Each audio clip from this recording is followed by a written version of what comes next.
All right, time to unleash the beasts. And that's not the Delta variant, by the way. That's the other beast. They are Prue MacSween, Senator Holly Hughes and the former Senator Richo himself. Welcome, team.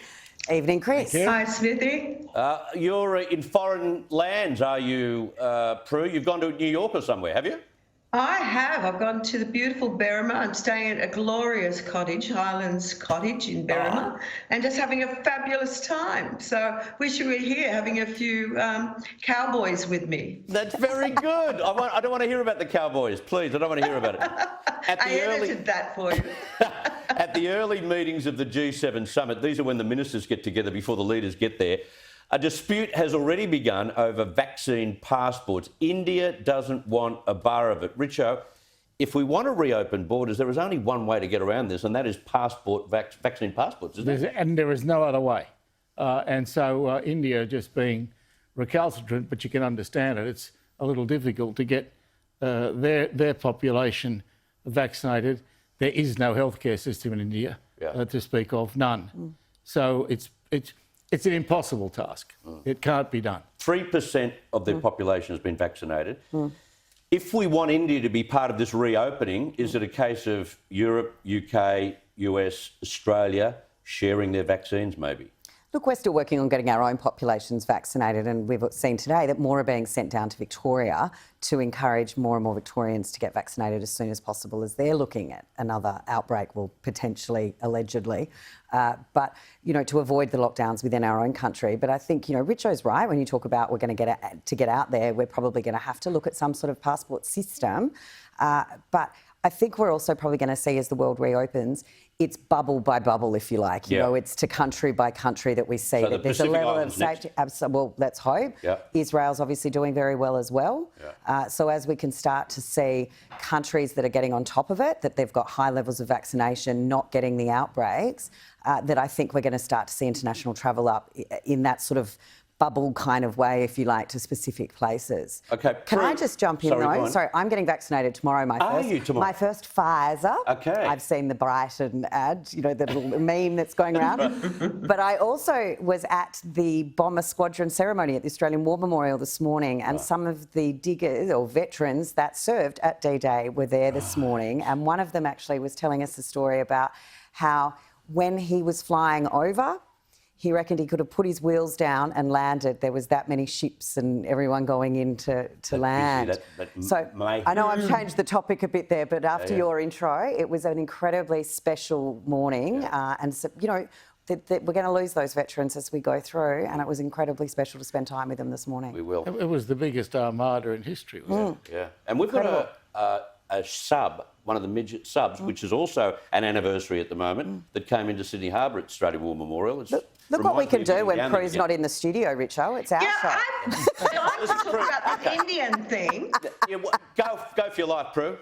What I just want to say is, if Australia was smart, copy the Chinese. We need India. We need that market. We should be sending truckloads when we can of vaccines over there, so that we can try and help a future trading partner. If we actually really send, you know, put a concerted effort into getting as many Indians as we can vaccinated and showing a mate, a future mate who's going to be a big market for us, I think that's smart politics. That is a smart comment. I like that. Now, talking about smart, I don't think Donald Trump has been smarter when he started to see the evidence, the writing on the wall. He's known about this all along, that all roads were leading to the Wuhan lab. And he had this to say about China paying reparations to the world.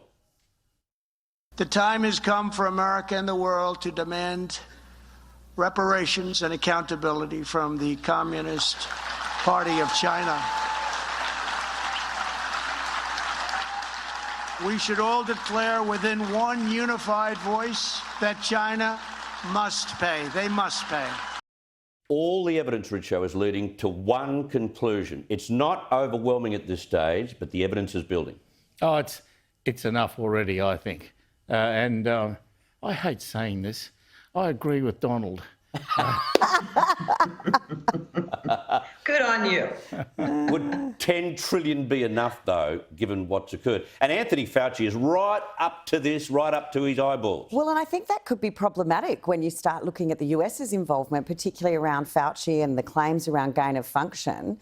We're not, I mean, I agree with Richo again. It's like the, you know... Oh, it's far too homeless. This is getting boring. I know it's the Mutual Admiration Society, but, you know, we can see the evidence coming out of China, but we're not at ground zero. We don't exactly know everything that's happened. And looking at where this research was from the gain of function studies that Fauci looks like he was involved in and funding some of that research in Wuhan, there's still a long way to go to find out really where this all originated from. Well, what about our own universities? Well, but I mean, think haven't confidence our own over a lab universities leak. been doing it?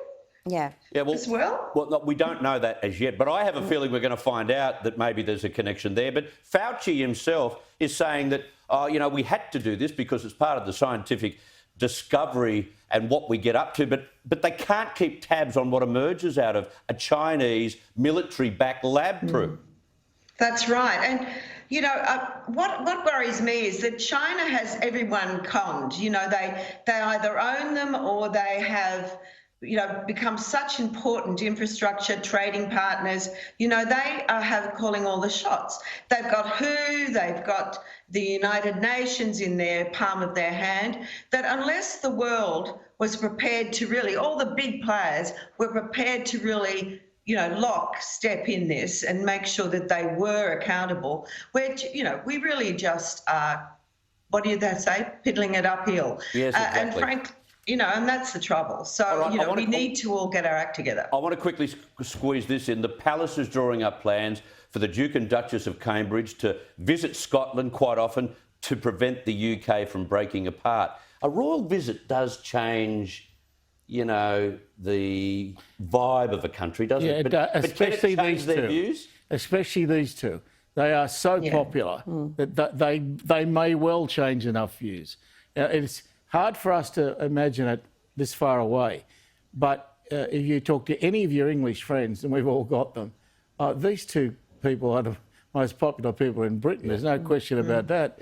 They are extremely loved, and it's going to be, I think, very interesting to see if they do change hearts and minds. But if anyone can, they'll be it. But the last poll said 70% of Scots want out. Well, I mean, I read another poll that was 39% want out, 39% want to stay where they are, and 22% don't know. And I think when you go to a referendum and you've got 22% saying they don't know, they're probably going to vote no.